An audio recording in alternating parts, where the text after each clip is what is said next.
শিক্ষার্থী বন্ধুরা তোমাদের সকলকে স্বাগত জানাই অপূর্ব মানা হোম টিউটর ইউটিউব চ্যানেলে। আজ আমি তোমরা যারা দশম শ্রেণীতে পড়ো তোমাদের দশম শ্রেণীর ভূগোল বিষয় থেকে একটি গুরুত্বপূর্ণ 1 নম্বরের প্রশ্নোত্তরের ক্লাস নিয়ে এলাম। বায়ুর কাজ পৃথিবীর কোন কোন অঞ্চলে দেখা যায়, ঠিক আছে, এটাই তোমাদের প্রশ্ন। তার আগে বলে দিই বেশ কিছু কথা। দেখো, চ্যানেলে নতুন থাকলে চ্যানেলটাকে সাবস্ক্রাইব করবে, এটা প্রথম কথা।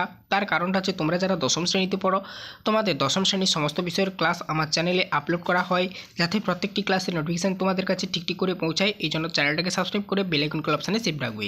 তোমরা আমার চ্যানেলে কলেজ পর্যন্ত সমস্ত বিষয়ের ক্লাস পাবে এবং বিভিন্ন প্রকার সরকারি পরীক্ষার প্রস্তুতি নিতে পারবে। আর তোমাদের ভূগোল বিষয়ের সমস্ত ক্লাস তো বের হচ্ছেই, বাদবাকি তোমাদের আর 5টি সাবজেক্টেরও ক্লাস বের হচ্ছে, ঠিক আছে। তো এই জন্যই সাবস্ক্রাইব করতে বলা। আচ্ছা, এখানে দেখো বায়ুর কাজ পৃথিবীর কোন কোন অঞ্চলে সর্বাধিক দেখা যায়, এই প্রশ্নটার উত্তর আসছে, দেখে নাও। তো দেখো, এখানে যেহেতু বলেছে বায়ুর কাজ পৃথিবীর কোন কোন অঞ্চলে দেখা যায়, উত্তরটা লিখবে বায়ুর কাজ উপকূল, মরু ও মরুপ্রায় অঞ্চলে সর্বাধিক দেখা যায়। তাহলে কোথায় কোথায়? উপকূল, মরু ও মরুপ্রায় অঞ্চলে সর্বাধিক দেখা যায়। বোঝা গেল?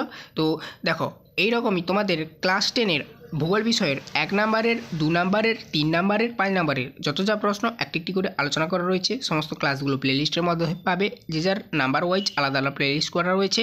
প্লেলিস্টগুলো এই ভিডিওর ডিসক্রিপশানে, এছাড়া প্রত্যেকটি ভিডিওর ডিসক্রিপশানে লিঙ্ক দেওয়া রয়েছে। লিঙ্কে ক্লিক করে করে তোমরা প্লেলিস্টের মধ্যে গিয়ে সমস্ত ক্লাসগুলো দেখো।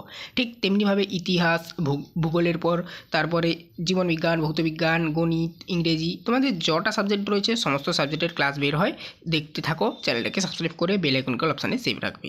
এরপরে নেক্সট আমরা আবার একটি প্রশ্ন নিয়ে আলোচনা করব।